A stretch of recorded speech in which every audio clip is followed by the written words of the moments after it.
Olá, boa noite. O mundo perdeu 250 milhões de empregos na pandemia. É o que aponta um relatório da Organização Internacional do Trabalho, divulgado em janeiro de 2021 pela Agência Brasil. A organização estima que as mulheres foram mais afetadas que os homens na pandemia e que os jovens também sofreram um forte impacto por terem saído do mercado de trabalho ou adiado a entrada por conta da pandemia de Covid-19. E para falar sobre esse assunto, eu recebo a especialista em carreira e negócios, a Carla Falcão, que tem uma coluna também no nosso jornal, no Século News. Seja bem-vinda mais uma vez, Carla, sobre um assunto que a gente tem conversado, não tem como fugir, ainda mais nessa pandemia. Boa noite, verdade, mais uma Carlos. vez, obrigado pela presença. Obrigada eu por esse convite e por trazer esse tema tão importante para a gente, essas reflexões aí que já vem há um ano nos acompanhando mesmo. Né? Ô, Carla, a gente conversou lá atrás, né? Você esperava que ia durar tanto tempo assim, que no começo todo mundo, já passa, mas mais de um ano, né? E não passou ainda, né? E até piorou. E aí, na verdade, o que a gente percebe? Eu lembro que eu já pensava, não vai ser tão rápido assim, mas vão ser uns 3 meses, uns 4 meses, eu tinha essa percepção. Sim. Mas que a gente estaria quase 1 ano e meio aí vivendo esse cenário, realmente surpreendeu a todos e pegou todo mundo de calça curta. Para se adaptar às mudanças, ao cenário, aos desafios, e tanta coisa para falar. E é por isso que é um assunto que não sai da pauta, né? Todos preocupados, todos querendo saber sobre a movimentação, sobre a economia, né? O mercado girando sempre é muito importante, mas do jeito que está, dá um certo temor, né? Então vamos debater sobre isso. Mas sempre tem espaço para a gente encontrar saídas e encontrar o que a gente precisa aí nesse momento. Sem dúvida. Então vamos lá, Carla. Já são mais de 14 milhões de desempregados, o maior número já registrado pelo IBGE desde o início da série histórica. É difícil pensar que o Brasil estava começando a se recuperar de uma recessão histórica e já enfrenta outra crise econômica por causa de um vírus. É verdade. Eu lembro bem de 2018, o quanto a gente vinha ali numa certa animação, inclusive, porque os negócios começaram a se movimentar mais, o empreendedorismo veio gerando mais empregos e, de repente, a gente vem aí no final de 2019 com um crescimento bacana e essa surpresa no meio do caminho.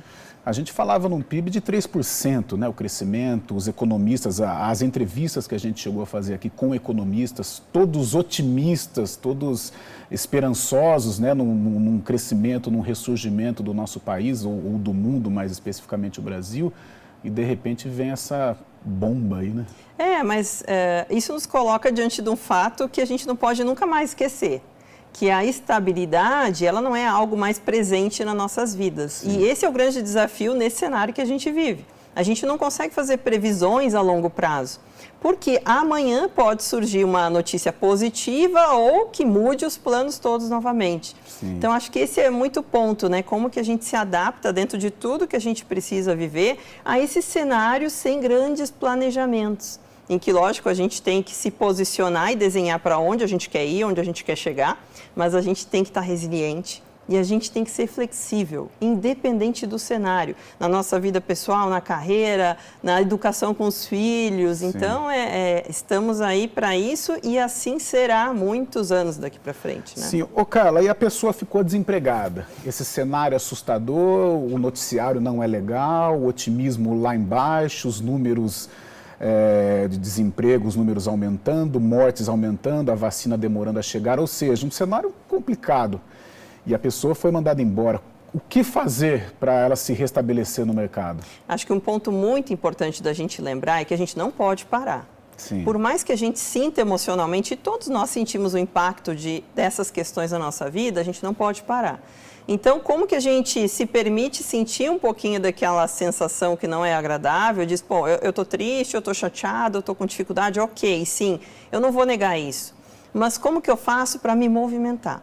Então, como que eu me mantenho em desenvolvimento, aproveitando cursos online? Como que eu olho para o mercado e encontro as saídas que o mercado vem oferecendo? Porque a gente tem, mesmo nesse cenário, mercados e indústrias em amplo desenvolvimento. Sim. Porque, assim como é dificuldade para alguns negócios, para outros tem sido uma grande oportunidade. Então, como que eu olho para isso? Né? E como que eu enxergo caminhos para não ficar preso naquilo que eu só fazia ou naquilo que eu conheço e continuar dando os próximos passos. Cara, tem assim aquela coisa, tem um luto para a pessoa que ficou desempregada. É claro que a situação econômica às vezes não permite você curtir esse luto, né? Você já tem que correr atrás porque não está fácil para ninguém. Mas existe assim, poxa, 2 semanas, 1 mês, não sei, para a pessoa se recuperar do baque, principalmente se a pessoa tinha aquele emprego como o sonho dela, né, o status. Ou estava há muitos anos na mesma companhia, caso que a gente acompanha diariamente aí nos processos de recolocação profissional. Sim, existe um tempo em que a gente precisa digerir essa informação. E muitas vezes esse tempo que vem com uma certa tristeza, uma certa sensação de perda mesmo, um luto, ele vem também com novas perspectivas. Sim. Se a gente consegue olhar para isso e dizer, bom, o que eu vou então reajustar na minha rota e olhar para o que o mercado está me oferecendo, eu consigo pelo menos me movimentar e me manter à frente das possibilidades. Às vezes, empreender pode ser um caminho interessante que vem surgindo.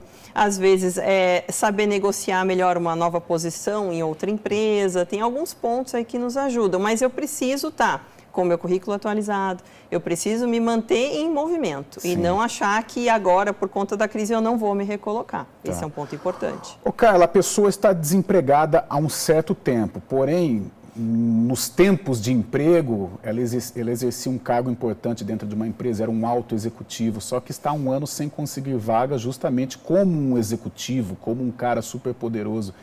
Ele tem que abaixar um pouquinho, qual que é o... Porque acho que isso envolve muita coisa até, né? A autoestima, o orgulho, o cara estudou para ser aquilo, conseguiu, depois foi mandado embora. Como que é um cara que tem um super cargo? A gente costuma chamar isso no mercado dos C-levels. Os cargos que estão acima da gerência, Sim. os CEOs, CFOs, tem vários outros elementos com essa nomenclatura. E realmente, para muitos deles, às vezes é um momento de repensar a carreira. E isso acaba sendo importante porque eu costumo atendê-los muito nas minhas mentorias, onde eles me contam muitas vezes do sucesso que construíram, das coisas boas que fizeram, no entanto que existia um vazio dentro desse profissional em busca de, poxa, mas o que eu posso fazer para ser mais feliz fazendo o que eu faço? Sim. E aí, nesses casos, um desligamento da empresa traz a oportunidade de olhar para isso. Muitas vezes eles saem com benefícios dessa empresa e têm um tempo para curtir um pouco essa transformação na carreira. E isso é importante, independente do cargo, né? Mas que você possa aproveitar esse tempo de recolocação, de transição de carreira, para olhar os seus valores, para olhar o que é realmente importante na sua vida e muitas vezes encontrar a tua essência de novo. Muitas vezes a gente vê aquele profissional que é um especialista, já morou em muitos países, tem sucesso, construiu os bens, tem até uma reserva, mas ele diz para a gente, poxa, mas eu não quero mais fazer isso. O que eu posso fazer que eu possa ajudar o outro, contribuir para o outro e também exercer a minha função? Então é um ponto importante para olhar. Agora partindo para o lado emocional da coisa, né? Muita gente fala nessa pandemia, parece que ligou um sinal de alerta, né, para o ser humano, né?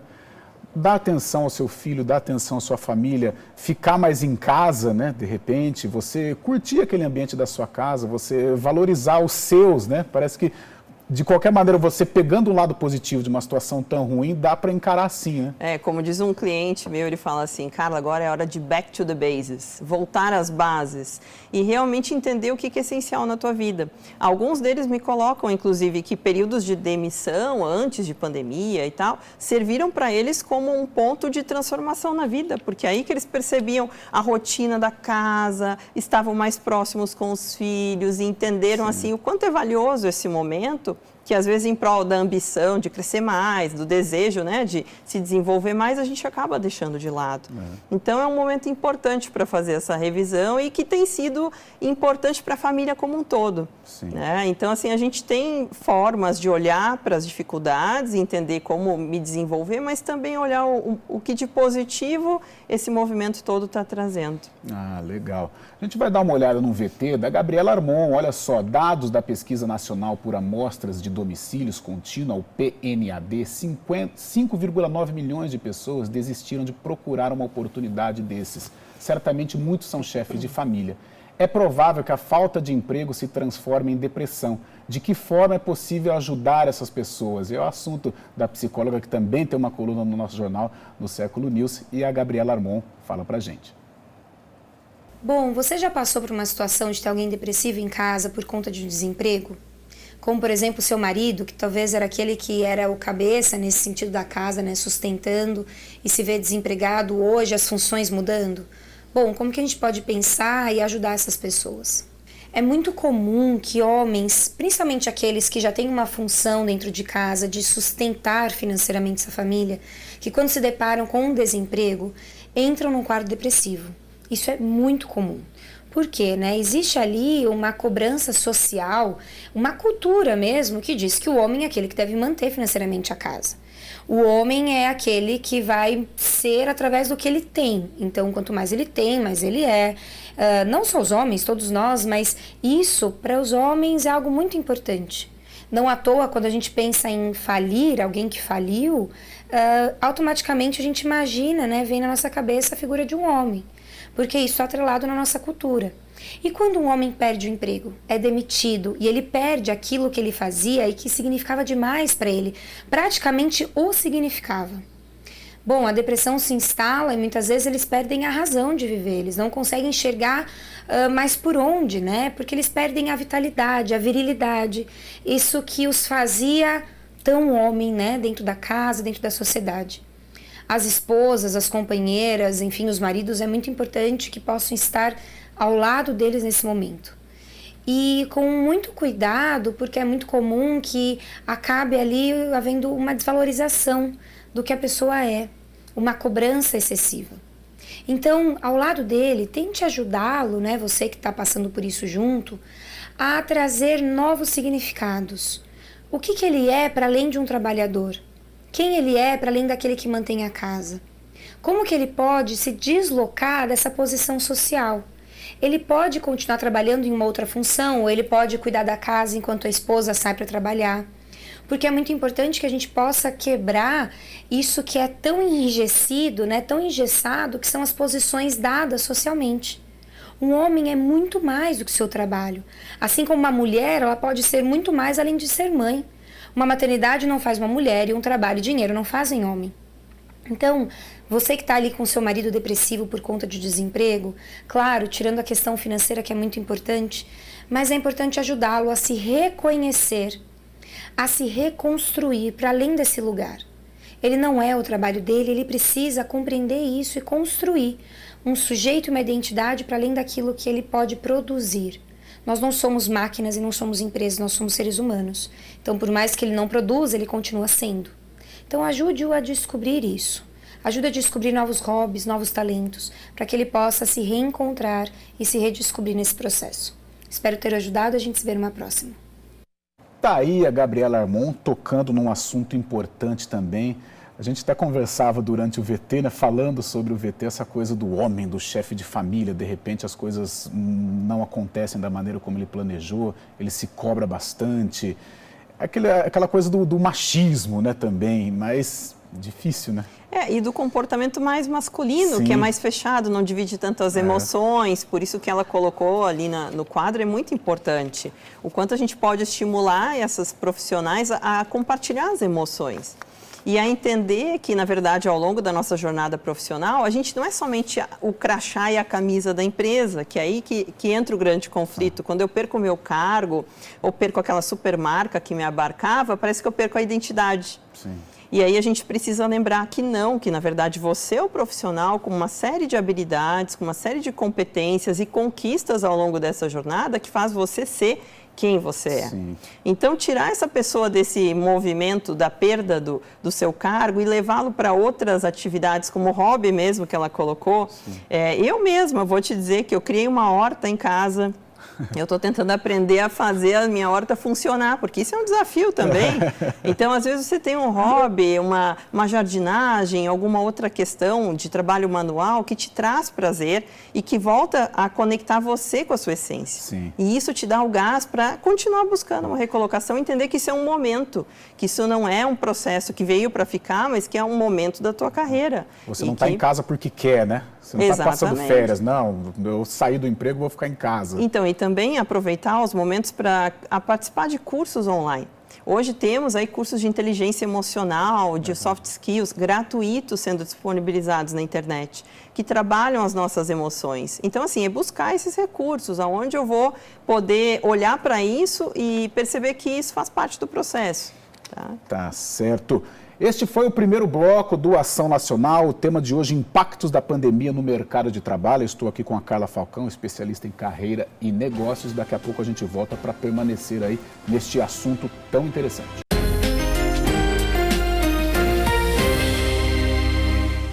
Voltamos com a Ação Nacional. Hoje o tema impactos da pandemia no mercado de trabalho. Eu estou aqui com a Carla Falcão, especialista em carreira e negócios. E vamos continuar com esse assunto que chama tanto atenção. Ô, Carla, acho que a gente, nesse período, acho que a gente já fez uns 3 programas baseados neste tema. É verdade. Só que, infelizmente, os números crescem, né, do desemprego. Porém, tem coisa boa. Existem oscilações no meio do caminho, né, Carla? Carla, agora um dado importante aqui da nossa região de Campinas. Segundo dados do CAGED, o Cadastro Geral de Empregados e Desempregados do Ministério do Trabalho e Emprego, publicado neste mês de abril, a região metropolitana de Campinas somou em fevereiro deste ano um saldo positivo de 13.520 postos de trabalho. Foram 45.725 admissões e 32.205 demissões. O IBEF, Instituto Brasileiro de Executivos de Finanças, realizou uma pesquisa econômica com o empresariado da região para confirmar esses dados. Vamos ver o que diz o presidente do IBEF. Olá, meu nome é Valdir Augusto de Assunção, sou presidente do Instituto Brasileiro dos Executivos de Finanças, IBEF Campinas. Eu gostaria de falar sobre a pesquisa que o IBEF realizou recentemente com os empresários da nossa região de Campinas, que revelou resultados bastante interessantes e com surpresas agradáveis. A maioria dos empresários está prevendo um aumento do faturamento e aumento do emprego ao longo de 2021. Muito motivado pela vacina, né, que está chegando, cada vez mais está aí aumentando a quantidade de vacinados. Esses empresários entendem que a economia retomará e a nossa região também proporcionará mais emprego às pessoas. Uma pequena minoria está prevendo uma redução de empregos. Isso muito ligado a setores de logística, setores de tecnologia, setores ligados à exportação, estão bastante animados com isso. Nossa região é muito proeminente em tecnologia, em produtos de alto valor agregado, e esses empresários, então, têm essa perspectiva. Tá aí o Valdir Assunção participando conosco também. Como você disse, né, Carla, antes de eu chamar o VT, aquela oscilação positiva. Então, os números, claro, os números estão ruins, mas tem coisa boa no meio também. Exato. E a vacinação acontecendo, mesmo que não seja o ritmo que nós gostaríamos, ela é um processo que motiva as pessoas a seguir em desenvolvimento, a contratar mais, a voltar às nossas atividades. Isso realmente é uma luz importante para a gente ter no cenário. E como ele bem colocou, a área de finanças, a área administrativa é uma das áreas que tem contratado muito, porque esses profissionais são fundamentais hoje no mercado. E a nossa região aqui de Campinas, por ter muitas indústrias e ter um universo muito próspero em oportunidades, vem refletindo isso. Sim. E um ponto importante, Carlos, hoje de manhã eu estava conferindo alguns dados para a nossa conversa. Sim. E tem o Banco Nacional de Empregos, que é um site que você pode mandar aplicar para o seu processo seletivo lá gratuitamente. Está com 543 mil vagas abertas hoje.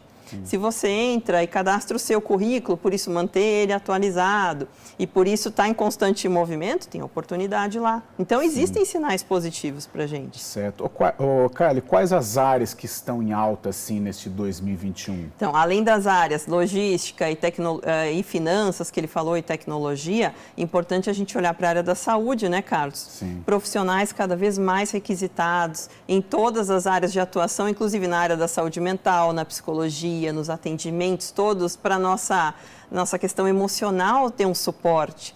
Terapeutas holísticos também vem crescendo muito essa oportunidade para quem gosta desse universo, e aí pode se descolar, às vezes, de um mundo corporativo e encarar uma nova jornada aí que traga mais satisfação.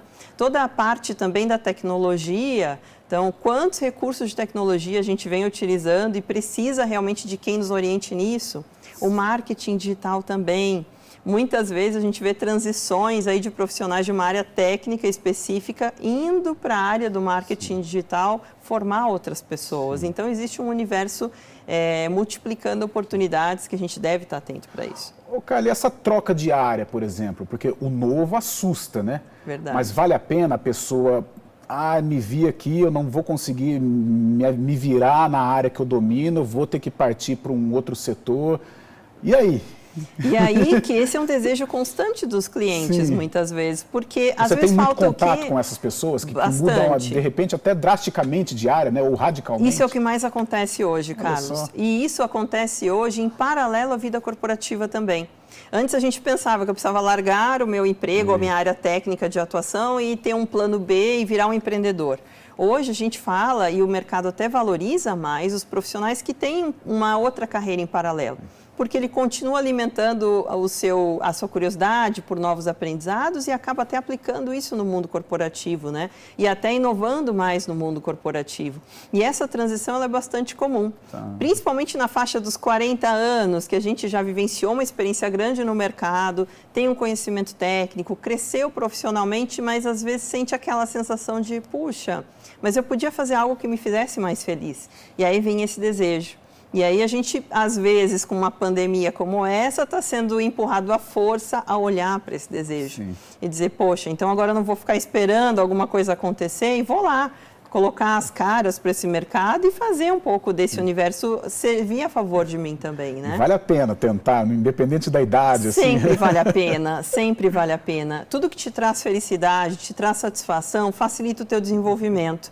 Então, esse é um excelente caminho, mesmo que seja temporário, para você adquirir uma nova experiência, para você ter um pouco de felicidade também nessa jornada, né? E entender que hoje você está fazendo aqui uma atividade mais provisória, que te traz prazer, mas que você pode continuar procurando o mercado de trabalho e voltar para ele também. Ô, Carla, só voltando um pouquinho, você falou da área de saúde. Realmente é uma área que está crescendo, assim. Por que será? Claro, a pandemia, ela está em evidência, você liga os jornais, você abre a internet, só se fala nisso. Mas será que isso despertou uma certa empatia nas pessoas? E eu quero ajudar, eu quero participar, eu quero sofrer, mas brigando, quero salvar vidas. Então, aí temos vários cenários, tanto a parte da enfermagem e dos cuidados até com pessoas mais idosas.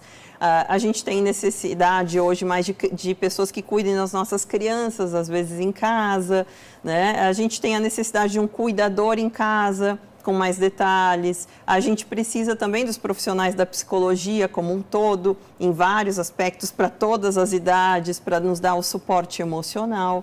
E a gente tem ainda um desenvolvimento de profissionais na área de farmacêutica, importante, que colabora e faz parte dessa cadeia toda da saúde, que estão desenvolvendo insumos e tecnologia nova para suprir a gente aqui, né? Dentro dessa área de saúde, essa farmacêutica e a área psicológica que você tocou no assunto também, acho que deve estar crescendo horrores, né? É a que mais cresce. Eu converso com muitos psicólogos, porque eu estudo também psicologia, e realmente eles disseram, Carla, eu nunca atendi tanto na vida.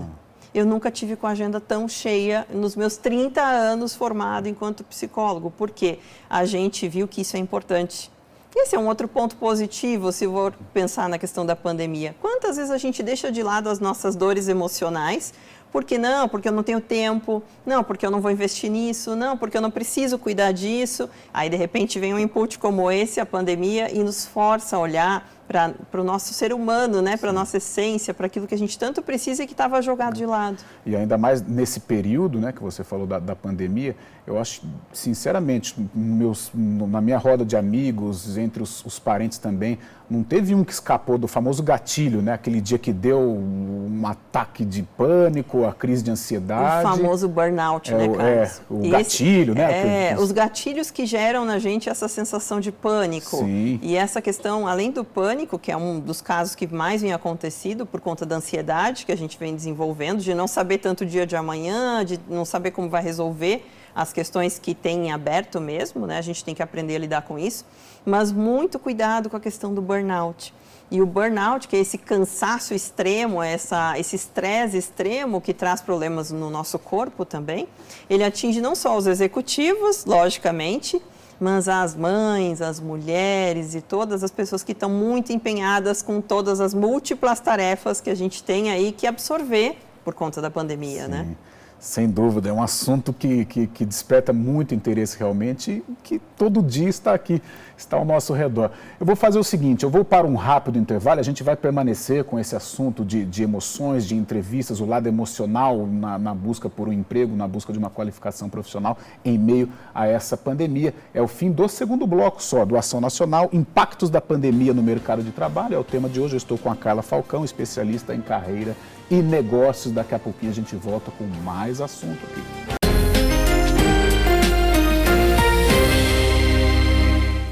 Voltamos com o terceiro bloco do Ação Nacional, tema de hoje, impactos da pandemia no mercado de trabalho. Eu estou com a Carla Falcão, especialista em carreira e negócios. Nós vamos começar esse terceiro bloco com um vídeo muito bacana, de um diretor de uma escola de comunicação e oratória. Ele traz dicas de como se sair bem em uma entrevista de emprego. Depois tem uma bateria de perguntas sobre isso, cara. Vamos lá.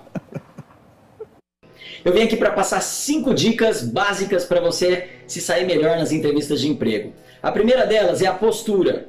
Cuidado com a sua postura, sempre tente manter a coluna ereta. Se você está sentado, não encoste na cadeira, no encosto da cadeira. Sente um pouquinho mais para frente. Isso vai passar mais confiança para você mesmo e vai transmitir também para o entrevistador. Segunda dica, o sorriso. O sorriso tem um poder enorme de influenciar as pessoas. Quando você sorri para alguém, você está falando para o subconsciente dela: eu estou feliz em estar aqui com você, eu estou me sentindo bem. E a tendência é que o sorriso faça bem não só para você, porque isso muda a sua fisiologia, mas também para o entrevistador, que tende a devolver esse sorriso. Então, o sorriso ele ajuda a deixar o ambiente mais leve. Terceira dica, demonstre interesse sincero e genuíno pela empresa e pelo entrevistador, pelos seus líderes. Por quê? Essa é uma forma muito boa de criar conexão com as pessoas, quando você realmente se interessa por elas. E o que eu digo se interessar? Faça a lição de casa, pesquise sobre a empresa, veja o que ela faz, como ela ajuda as pessoas, quem são seus líderes. Isso vai fazer você, na hora da entrevista, realizar perguntas inteligentes. E isso faz toda a diferença na percepção do entrevistador com relação a você. A quarta dica, ela é sobre a naturalidade. Às vezes a gente tenta ser diferente do que a gente gente quer impressionar, a gente quer ser algo que nós não realmente somos. E todo mundo percebe quando não há naturalidade, que você fica robótico e você de repente não consegue passar aquela imagem que você quer. Então, seja natural, seja você mesmo. E a última dica é o tom de voz. Cuidado com a voz, porque a voz é a forma que a gente tem de passar emoção para as pessoas. Então, se você está entusiasmado com aquela vaga, coloque esse entusiasmo na sua voz quando você for conversar. E isso vai fazer com que a pessoa também fique entusiasmada com você. Tá legal? Um abraço! Tá aí o Fábio Torquato com essas dicas, né? E dicas importantes, dicas pertinentes, dicas fundamentais. E se fala muito nisso hoje, né? Em postura, não só a postura na hora de uma entrevista para uma busca de emprego, mas a sua postura dentro de uma empresa, a sua postura no conversar com as pessoas, né? Essa competência, que é a comunicação, ela é fundamental para os líderes. Sim. Né? Para os presidentes de companhia, para todos os gestores, é fundamental. E até um ponto importante para a gente acrescentar aí, a sua energia. Se você vai fazer uma entrevista de emprego e está todo né, meio devagar, fala lento, parece que você não está disponível, que você não está interessado. Sim. Então, além da sua energia com a sua equipe num processo seletivo, é importante a conexão com os olhos também. Então, quando a gente olha nos olhos do entrevistador, da nossa equipe, a gente passa confiança.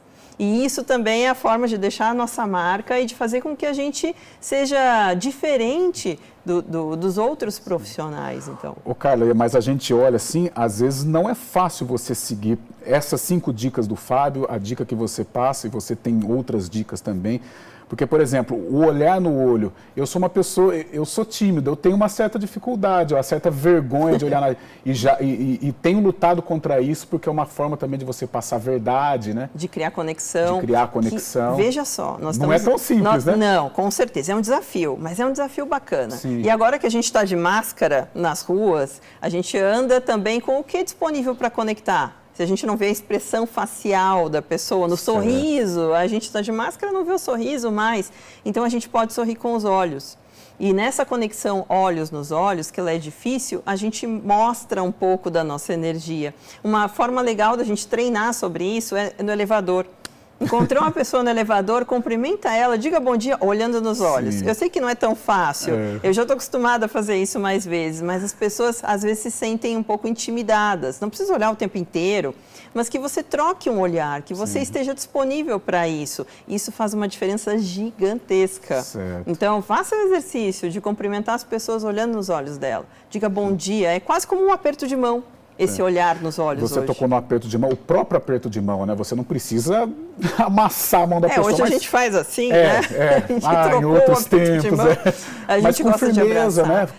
né? É verdade. Isso é um ponto importante nas entrevistas. O seu aperto de mão, quando você pode fazer isso, ele diz muito sobre você. Aquele aperto de mão mais fraco mostra uma certa insegurança, ou aquela pessoa que aperta a sua mão, parece que vai quebrar a sua mão. Quem não conhece um assim, também demonstra um exagero da força. E a mesma coisa é com o olhar. Então, eu não preciso olhar o tempo inteiro nos olhos, a não ser que isso peça, mas eu preciso ter um contato, gerar conexão. Isso nos faz nos sentir bem, nos sentir acolhidos e faz diferença. Outra coisa, a naturalidade, né? É claro que você não vai chegar lá tão natural de te conheço traz uma há anos, pizza, né? aqui, né? Exato. Mas também não precisa ser tão robótico, né? Exato, tentar ser o que você é. Eu acho que esse é o grande ponto. Esse é o nosso grande desafio, né? Encontrar aquilo que nos faz sentir confortável para estar aqui, mas que também nos coloque numa prontidão para interagir, nos coloque numa prontidão para trocar. Então, eu não estou aqui paralisada, eu estou aqui porque eu estou contribuindo com esse processo, porque eu quero mesmo essa vaga, porque eu estou fazendo a diferença. Ô, Carla, às vezes, por exemplo, uma pessoa, um líder, mas que ainda precisa se encaixar em todas essas situações, tem a mania assim, sempre vai conversar com você, mas faz uma brincadeira antes, tal. É uma insegurança, uma maneira de quebrar o gelo? É um pouco da personalidade do profissional. Acho que a gente tem que encontrar o ponto certo só. O equilíbrio de tudo funciona muito bem. Sim. Então, assim, eu posso ser tímido, mas desde que eu esteja receptivo e disponível para conversar. Mas eu posso ser um cara mais engraçado, um cara que tem mais liberdade para fazer as coisas, mas até que ponto eu posso fazer isso? Então, na liderança, isso é fundamental. E deixar a sua marca pessoal é muito importante, né? E aí, uma dica bacana para você conhecer o seu estilo, se você ainda não sabe direito, é olhar a sua presença nas redes sociais. Eu brinco muito assim, se você não fosse você e entrasse no seu perfil dessas redes, o que você diria sobre você? Sim. Pelas suas publicações você entende isso, pelas palavras que você usa. Então, é olhar para isso e dizer, poxa, o que eu estou vendendo sobre mim, o que eu estou comunicando sobre mim e quanto isso pode me ajudar num processo de seleção profissional ou me prejudicar.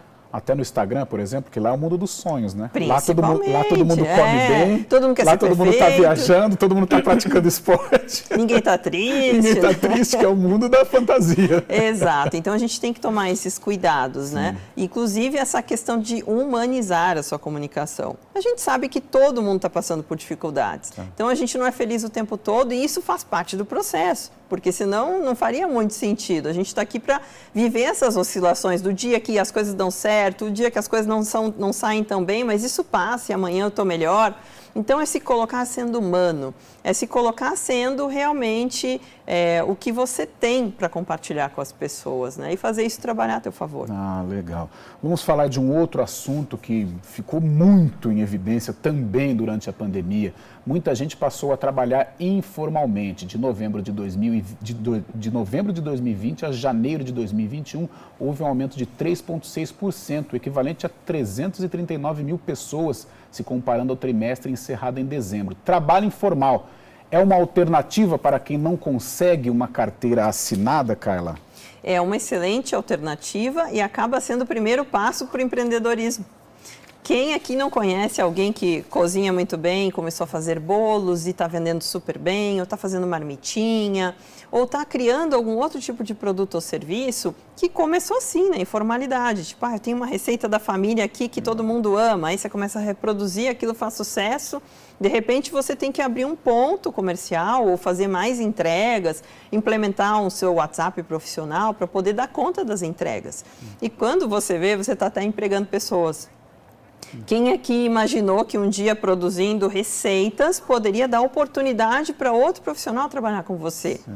Então, assim, a informalidade, ela é uma alternativa e a gente deve olhar para ela como aquilo que pode me ajudar financeiramente no momento, mas ela pode ser um primeiro passo para você desenvolver um grande talento seu, que está ali disponível e que você só não tinha olhado para ele.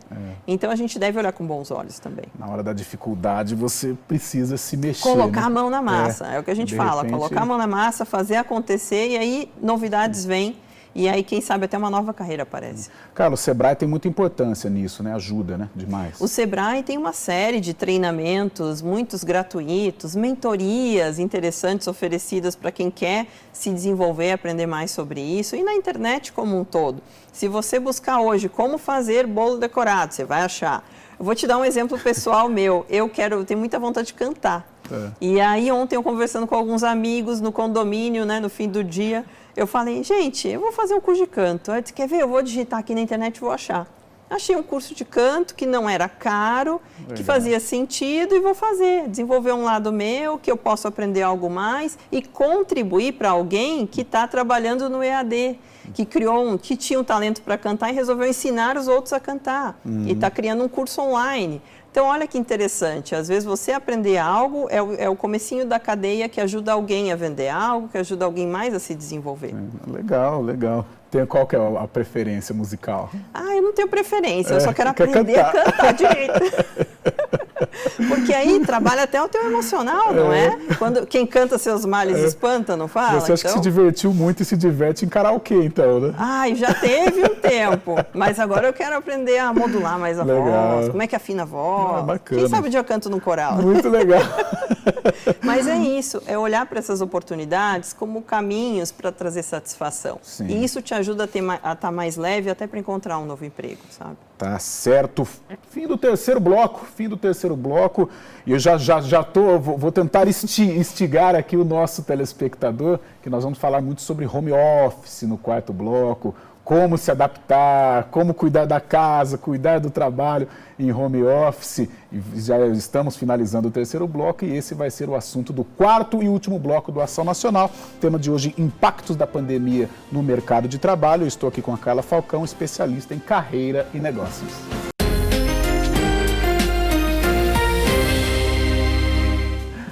Voltamos ao último bloco do Ação Nacional, tema de hoje, impactos da pandemia no mercado de trabalho. Eu estou com a Carla Falcão, especialista em carreira e negócios, e nós fechamos o terceiro bloco falando de home office, né, ou dando uma pitadinha. Agora vamos entrar de cabeça nesse assunto. Home office, como se adaptar, como tomar os cuidados, como cuidar da casa, o homem e a mulher, né, cuidar dos filhos e dar atenção ao profissional.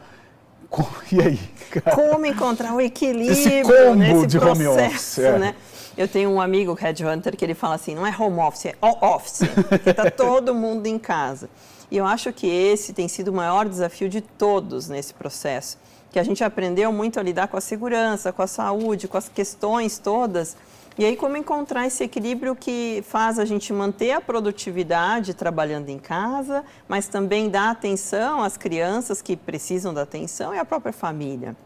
E a gente agora está tendo que cozinhar mais, precisa conciliar com as atividades online dos filhos. Eu mesmo aqui, queimei a mão outro dia, fui fazer um almoço, coisa que acontece agora com mais frequência. Então, assim, é um desafio. Mas é também um grande aprendizado, para que a gente consiga ter disciplina e definir horários para as coisas e ter muita conversa dentro de casa, para entender qual é o horário em que eu estou trabalhando, qual é o horário em que eu estou numa reunião, que eu preciso de mais silêncio dentro de casa para aquela reunião, ou como que a gente faz para que todos possam ajudar e não sobrecarregar ninguém dentro de casa. Acho que esse é um ponto muito importante. não sobrecarregar as pessoas, né? Que só uma se dedica à alimentação, só uma se dedica a cuidar dos filhos online. Acho que encontrar esse meio tempo, meio do caminho é um grande desafio e que a gente vem vivendo a cada dia, né? Mas, Carla, as pessoas estão trabalhando mais em home office, de repente a empresa, ele está em casa, então eu vou forçar. Existem casos aqui de pessoas 13 horas conectados ao trabalho por dia. Aí tem alguns pontos para a gente considerar. Não é uma carga horária necessariamente de trabalho maior, mas é também uma interferência maior nas nossas atividades de trabalho. Então, a gente acaba parando muitas vezes no meio da manhã para auxiliar um filho, para resolver alguma questão dentro da nossa casa. E isso acaba estendendo o nosso tempo envolvido com o trabalho. Então, por isso que a disciplina é importante. Então, a gente precisa entender o que é realmente uma carga horária maior que eu estou envolvida. Eu estou em mais projetos do que eu estava? Eu estou recebendo uma demanda maior ou é só uma questão de que eu tenho interferências mais constantes na minha rotina, né, de trabalho, horário comercial, que acabam fazendo eu não fechar tudo no tempo em que eu fecharia antes? A gente precisa olhar para os dois movimentos e conversar, sempre ter esse espaço aberto para negociar com a empresa e entender como achar o melhor caminho para todos. Acho que foi você que falou, né, Carla, entrando nesse assunto da disciplina home office, mas até a maneira de você... Porque normalmente, às vezes o cara está em casa, ele não faz a barba, vai de pijama, vai de pantufa para uma reunião. Nossa, é um cuidado importante. Então, e eu vi, acho que foi você, mas outras pessoas também falaram que mesmo estando em casa, o cara acorda às 7 da manhã, faz a barba, bota uma roupa como se fosse trabalhar mesmo. É importante, existe isso? É fundamental, Carlos. Eu trabalhei muitos anos em home office, antes desse processo da pandemia, e isso é um rito de passagem, digamos assim. É um momento em que a gente precisa fazer para fazer a transição. Então, agora eu deixei de estar na minha casa, mesmo que esteja fisicamente, e eu estou focada no meu trabalho. Psicologicamente, acho que Psicologicamente, a gente precisa dessa mudança. Então, se vestir como se fosse para o trabalho, talvez não precisa colocar, né, a roupa toda completa, mas estar com a camisa polo, não estar como se estivesse em casa. Isso é importante para o nosso psicológico, para a nossa produtividade. Criar o seu ritual de começo e de fim de trabalho também.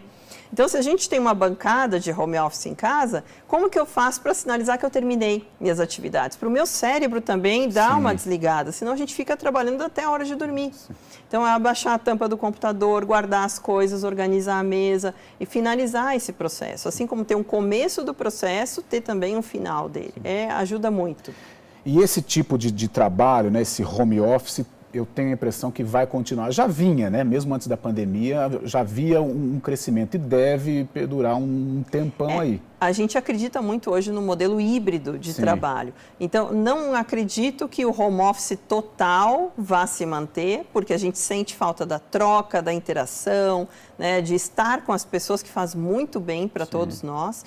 Mas existe essa flexibilidade de eu poder trabalhar alguns dias de casa e outros dias na empresa. Por quê? O home office trouxe benefícios. Reduziu os custos das empresas, trouxe sim mais qualidade de vida, porque eu não preciso gastar tanto tempo no trânsito, então eu posso fazer algum hobby em algum momento livre a mais. Mas a falta de interação entre as pessoas, ela prejudica também. Ela prejudica tanto a criatividade, a inovação, a sensação de pertencimento da empresa se renova quando a gente está junto com as pessoas. Então, eu acredito muito nisso. E prova disso é o próprio Google, que essa semana soltou uma matéria dizendo que vai antecipar a volta dos seus colaboradores no formato presencial híbrido, porque precisa disso para continuar inovando, para continuar se desenvolvendo. Então, acho que esse é um cenário que ele veio para ficar como oportunidade, mas ele vai ainda seguir nesse formato flexível aí. Tá certo. Vamos fazer o seguinte, vamos para um VT entrando no assunto das crianças. Sim, né? O desafio dos filhos em casa. O desafio dos filhos, a situação das crianças pós-pandemia ou em meio à pandemia, como que foi como está sendo, né, para as crianças toda essa situação. Pode colocar o VT. E eu tô aqui para falar de um tema muito importante e pouco falado, sobre a ansiedade e depressão em crianças. Você já pensou que os seus filhos, sobrinhos, enfim, possam passar por isso também? Bom, não é muito comum ser falado sobre ansiedade e depressão na infância, mas esses também são sintomas que acometem as nossas crianças. Só que como elas não sabem dizer o que elas sentem, imagina, se um adulto não consegue muitas vezes reconhecer e aceitar que está depressivo ou ansioso, que dirá uma criança que ainda não consegue nomear os sentimentos. Uma criança ela tem dificuldade de dizer o que sente, então ela vai recorrer ao quê? A mudança de comportamento. Não proposital, mas como consequência. Então, nesse momento de quarentena, que as crianças estão retiradas da rotina delas de escola, de brincadeiras, enfim, é muito importante nós pensarmos que elas também estão sendo afetadas. Pode ser que no início, tanto para elas como para os adultos, os adolescentes, tudo isso nos passava de férias. De um momento que, eu não vou fazer trabalho, eu não vou para a escola, que bacana. Mas depois de algumas semanas, o que acontece com a retirada disso é uma perda de expectativa, uma perda de futuro. Então essa criança que tem energia para dar e vender está o dia inteiro dentro de casa, com muita cobrança. Ela tem que estudar em casa, o estudo online é extremamente cansativo. Bom, eu falo por mim, os meus atendimentos estão sendo 100% online e traz um cansaço porque você perde muito do contato humano, que pela visão ali, pelo simples olhar a gente consegue reconhecer. Então vamos lá, como perceber que seu filho está com depressão e ansiedade? Repare no comportamento dele, se ele tem perdido vontade de fazer coisas que para ele eram comuns, como brincar, assistir um desenho, ler, aquilo que ele gostava de fazer, ele tem perdido o apetite por isso. Mudança também no próprio apetite, na maneira como ele se alimenta, comendo demais talvez por ansiedade ou comendo de menos porque está triste. Então, o que é muito importante? Observar. Observe o que ele tem visto na internet, observe os vídeos que ele está assistindo, as pessoas que ele segue, converse com ele. E pais, tomem cuidado com a cobrança excessiva. Existe um imperativo agora de produção, todo mundo tem que produzir muito. Ler, estudar, fazer cursos, e ganhar dinheiro. E nesse momento a gente tem que fazer aquilo que é possível dentro da nossa capacidade. E isso funciona para uma criança. Então não crie expectativas que ela não possa alcançar, mas crie metas que são plausíveis e reais, que caibam dentro do dia, dentro da semana e dentro da idade e capacidade. Porque a sua cobrança e a sua ansiedade vão passar para o seu filho e ele vai começar a fazer sintomas para poder te aliviar e te ajudar. Então vamos separar as coisas e tentar escutá-los e observar. É muito importante que você esteja atento a eles. Carla, o mundo infantil neste processo, mas eu vou usar você como exemplo. Você é mãe do Miguel, 6 anos. 6 aninhos, alfabetização. E aí? Para você, como foi, como está sendo, como foi a adaptação dele? É um grande desafio. Eu diria que todos nós que temos filhos em casa, independente da idade, a gente tem desafios a cada idade. Mas eu acredito que essa faixa entre 3 a 4, 5, 6, 7 anos, acho que seja mais crítica. Porque tem essa questão do brincar, né? Eles perderam muito dessa questão da socialização com os amiguinhos, mas por um lado ganharam de estar mais próximos dos pais por mais tempo, que é um lado positivo. Sim. Mas a gente percebe, né? Muita ansiedade, dificuldade de concentração, energia em excesso. E como gastar essa energia, né? E como fazer com que isso encontre uma saída e encontre formas de ser trabalhada também, mesmo dentro de casa. Sim. No futuro pode atrapalhar um pouquinho eles? Isso pode atrapalhar um pouco na questão da ansiedade, na própria questão de como lidar com grupos. Já que o meu filho mesmo ficou 1 ano e meio sem frequentar a escola, agora ele voltou. Porque a gente percebeu que precisava disso e que a escola estava preparada, tinha realmente uma experiência interessante ali para a gente testar. Mas essa questão de lidar com frustrações, essa questão de construir as coisas em equipe, a questão própria de realmente interagir com mais crianças, ela às vezes pode ser prejudicada. Então a gente precisa olhar para isso com carinho mesmo. Até como a Gabriela falou, né? No começo era novidade, né? Então como eles não entendem nada de pandemia, essas coisas do que está acontecendo, para eles era uma férias, né? E de repente as férias foram se prolongando, vai ficando cansativo, vai ficando E essa chato. questão que ela mesmo colocou, as telas cansam muito, independente das crianças. Nós que trabalhamos agora muito online, muita videoconferência para evitar reunião, a gente sabe o cansaço que isso gera fisicamente por conta dessa questão do não contato físico. E existe até um estudo que fala que esse cansaço das telas, ele é por conta da gente ter que interpretar as pessoas por meio da câmera, sem quase recursos visuais. Sim. E a gente está conversando aqui, a gente vê, a gente faz a leitura corporal um do outro e isso flui melhor. Agora, com as câmeras, não é assim. Muito difícil. E isso exige mentalmente da gente. Agora, imagina das crianças. Ai.